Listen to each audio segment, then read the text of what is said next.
The virus known as mad cow disease has evolved into mad zombie disease, meaning that the whole planet is now going through a zombie apocalypse. There are no military or governments left, only survivors who try their best to find safe spots. The virus makes zombies extremely violent, hungry, and therefore dangerous.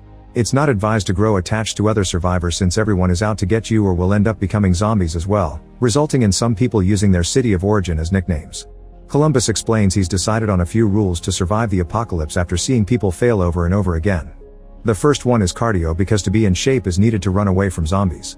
The second one is the double tap, which means making extra sure the zombie is actually dead after hitting it because they often retaliate. The third one is being careful in the bathroom because the zombies have gotten smarter and know they can get vulnerable people there. The fourth rule is to fasten the seatbelt since car accidents are more common now. 2 months after the initial outbreak, Columbus is at a gas station in Texas. He tries using the bathroom but sees a bloody fingerprint on the door and steps back right before a zombie bursts out. Columbus immediately runs away and the noise attracts a second zombie that joins the chase. All the cardio training makes Columbus fast and he reaches his car only to drop the keys, so he does another lap around the parking lot to keep the zombies at a distance. Then he finally gets in his car. After fastening the seatbelt he drives away, only for a zombie to appear in the backseat. The zombie tries to bite Columbus, who struggles to stop the zombie and causes the car to crash against a building. This sends the zombie flying through the windshield, and Columbus is happy for his seatbelt. Unfortunately the zombie is still not dead, so Columbus shoots it through the window and comes out of the car for a second shot to follow the double tap. As he sits down to rest, Columbus defecates in his pants because of his irritable bowel syndrome. The next day, Columbus continues his trip on foot and shares another rule: travel light. He's going to Ohio hoping to find his shut-in parents still alive. At that moment he sees a strange black truck coming. It has white threes painted on it and a cowcatcher on its front. Columbus moves out of the way before the truck stops and the driver Tallahassee comes out. Both men stare at each other with their weapons out until Columbus asks for a ride with a gesture, and Tallahassee allows him in his truck. As he gets in, Columbus checks the backseat because he's added that to his rules after last night.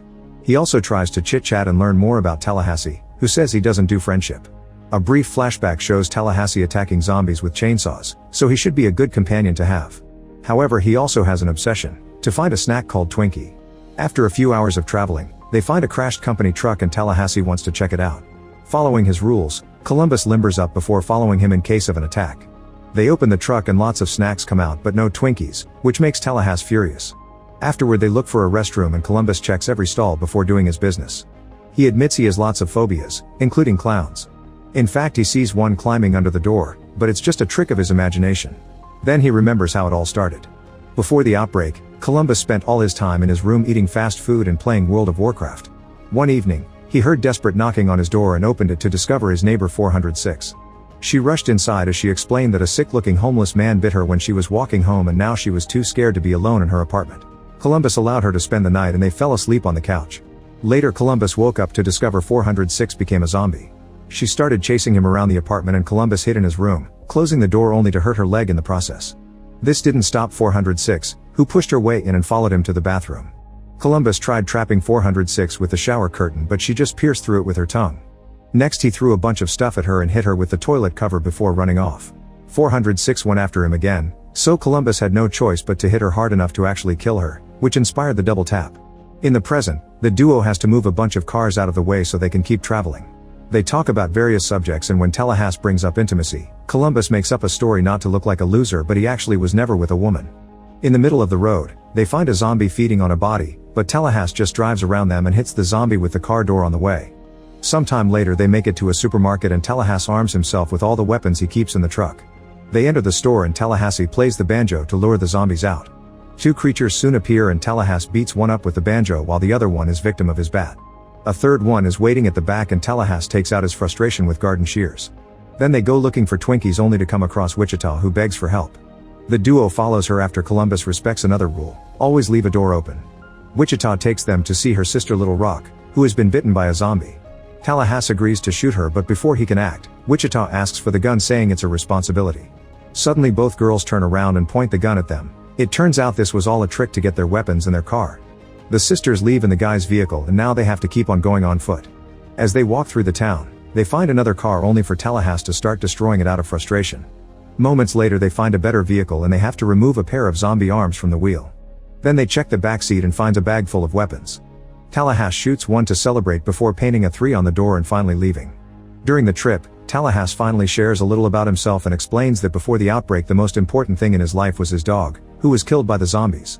Now he's looking for a new home and says they must enjoy the little things, which Columbus adds to his rules. A few hours later, they find their previous car abandoned on the road with the word help on the door. Tallahassee goes to investigate but finds nothing, so he goes back to Columbus only to discover Little Rock is hiding in the backseat. She fires a warning shot to disarm Tallahassee and makes Columbus honk the horn so Wichita joins them. At least this time they keep the guys in the car and the group leaves together. A flashback reveals that the sisters have been scamming people since before the outbreak. Wichita would pretend to have lost an important ring in front of awkward losers and showed off her body to distract them. Then she would promise the guys that she would pay $3,000 to whoever found it. After Wichita left, Little Rock would find the ring and the guys would buy it for them for hundreds of bucks, thinking they would get even more money for it later. The sisters had a whole bag of rings that only cost $30 and pulled this trick at every opportunity. In the present, Little Rock gets distracted and Tallahassee gets his gun back, so Wichita stops the car and points her gun at him. Columbus finally snaps and convinces them that cooperating is the best way to survive. During the trip, Little Rock explains they're going to Pacific Playland, an amusement park that supposedly is zombie-free. It's clear that Columbus is crushing on Wichita, but she's rather cold and tells him Ohio is a ghost land with no survivors, not knowing this means Columbus' parents are dead. Feeling bad for dropping the bomb like that, Wichita agrees to give him a ride until he finds his own vehicle.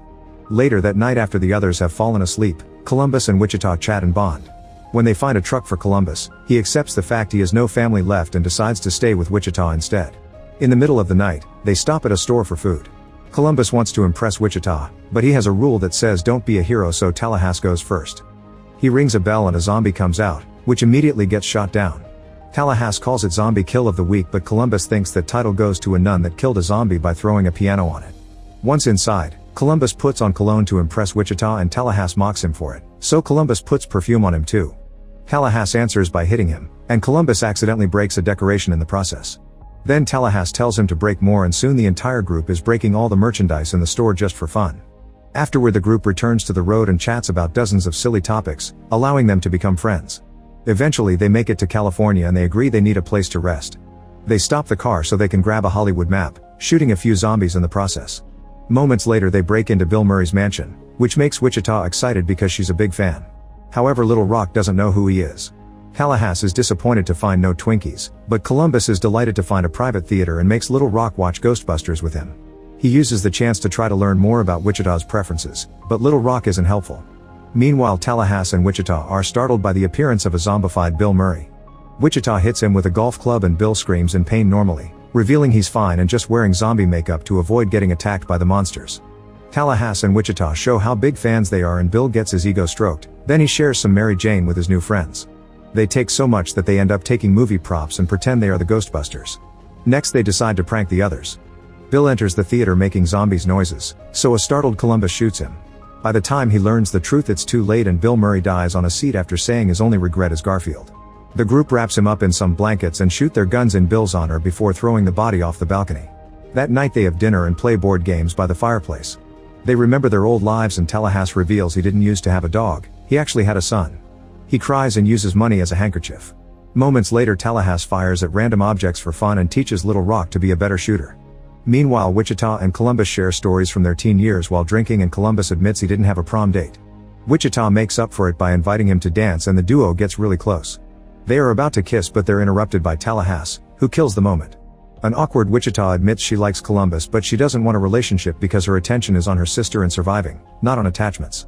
The next morning the guys discover the sisters have left in their car because Wichita became scared of the relationship she was forming with them. Thankfully Bill Murray has tons of vehicles and Columbus decides to go after her. Tallahassee refuses to come along since obviously the sisters don't want them around, so Columbus tries to leave on a bike alone. However, he doesn't know how to drive a bike and immediately falls. Taking pity on him, Tallahassee offers to give him a ride. In the meantime, the sisters make it to Pacific Playland, which is completely empty. They turn on the power and start having fun with the rides, however the lights and the noises get the attention of the zombies in town. Soon the creatures enter the park and start chasing the sisters, who try to shoot as many zombies as possible while running away. They manage to get in the car, only for the zombies to break the windows and reach inside to try to grab them. Wichita speeds up the vehicle and once they leave most of the horde behind, the sisters jump off the car and let it go on until it falls in the water with a bunch of monsters. Next they run to a ride called Blast Off, which makes them go up and down as they keep shooting at the zombies. Whenever the seats go down, The zombies keep trying to climb and grab their legs, so the sisters must continue to shoot until they run out of ammo. Now they have to kick the zombies off and the ride will end soon. At that moment the guys arrive and open fire on the zombies at the entrance, running over them as double tap. Columbus sees the car in the water and thinks the sisters are dead, but fortunately they can see them from the ride and scream to ask for help. Tallahassee tells Columbus to go after his girl while he runs honking a horn to get all the zombies' attention. As the creatures surround him, Tallahassee shoots at them while hanging from a ride and even gets on the roller coaster to continue the fight. Then he enters a game booth, locking it up before shooting at all the zombies desperately trying to get in. He's brought so many weapons that eventually he brings down every single one of them with great skill. Meanwhile Columbus shoots at the zombies too and enters the haunted house, where he's jumped on by a zombie that immediately gets killed. Then he runs toward the blast off, letting another swinging ride hit the zombies following him. There's a zombie clown waiting for him, so Columbus confronts his phobia and breaks the hero rule just for Wichita. He grabs a hammer from a game and hits the clown to make him fall, then he smashes his head to kill him. There's one more creature on the blast off, but when Columbus activates it to save the sisters, the zombie falls and dies. The group reunites and Wichita tells Columbus her real name before they share a kiss. Afterward they enter the store and Tallahassee begins breaking things to find the Twinkies. Suddenly the guys hear a noise and shoot at the storage door, only to discover it was a rat. When they take a closer look, Tallahassee is devastated to notice the box of Twinkies has been destroyed by their bullets. At that moment they see the sisters leaving in the car, but it's a prank. They stop the vehicle and throw a Twinkie at Tallahassee before they leave together, driving over a zombie on their way out. Make sure to subscribe and turn on notifications so you can watch more videos like this. Thanks for watching.